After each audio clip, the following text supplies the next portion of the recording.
साथियों, एक छोटी सी कहानी कि मिथिला के राजा जनक जी हाथी पर सवार होकर कहीं जाने वाले थे।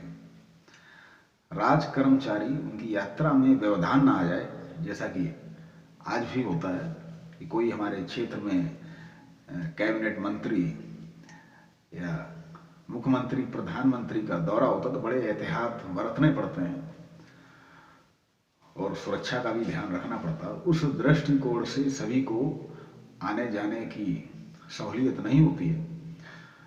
तो ऐसे ही हुआ कि मिथिला के राजा जनक जी हाथी पर सवार होकर कहीं जाने वाले थे। राज कर्मचारी उनकी यात्रा में व्यवधान ना आ जाए, इस आशंका से रास्ते से तमाम लोगों को हटाते जा रहे थे।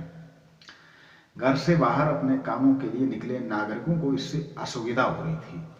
अभी कानपुर में जब राष्ट्रपति रामनाथ कोविंद आए थे तो कुछ ऐसा हुआ था, एक घटना घटी थी। तो फिर रामनाथ कोविंद जी पूर्व राष्ट्रपति ने घर जाकर उन परिवार को सांत्वना दी थी। एम्बुलेंस फंस गई थी।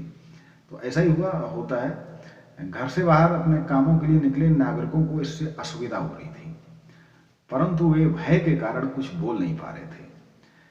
ऐ पंडित जी महाराज, आप इस पथ से एक तरफ खड़े हो जाएं। महाराज की शोभा यात्रा गुजरने के बाद ही इस पथ का उपयोग करें। एक राज कर्मचारी ने तिलकधारी व्यक्ति को देखकर कहा। वह महान ज्ञानी श्री अष्टावक्र थे और महाराजा जनक के साथ अष्टावक्र के और भी कई प्रसंग हैं, कभी वो भी सुनाएंगे। तो वह महान ज्ञानी श्री अष्टावक्र थे।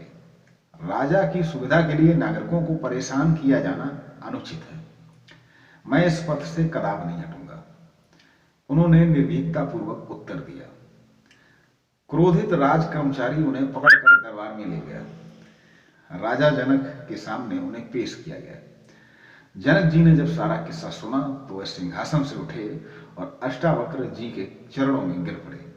वह बोले, महाराज, मुझे आप जैसे निर्भीक ब्राह्मण की आवश्यकता है, जो राजगुरु बनकर राजा को उसका कर्तव्य बोध कराता रहे। तो फिर अष्टावक्र का बहुत अच्छा रोचक प्रसंग है, मैं उसको सुनाऊंगा। तो कहने का अर्थ यह है कि हम अपनी बात निर्भीकता के साथ रख सकते हैं और रखना चाहिए।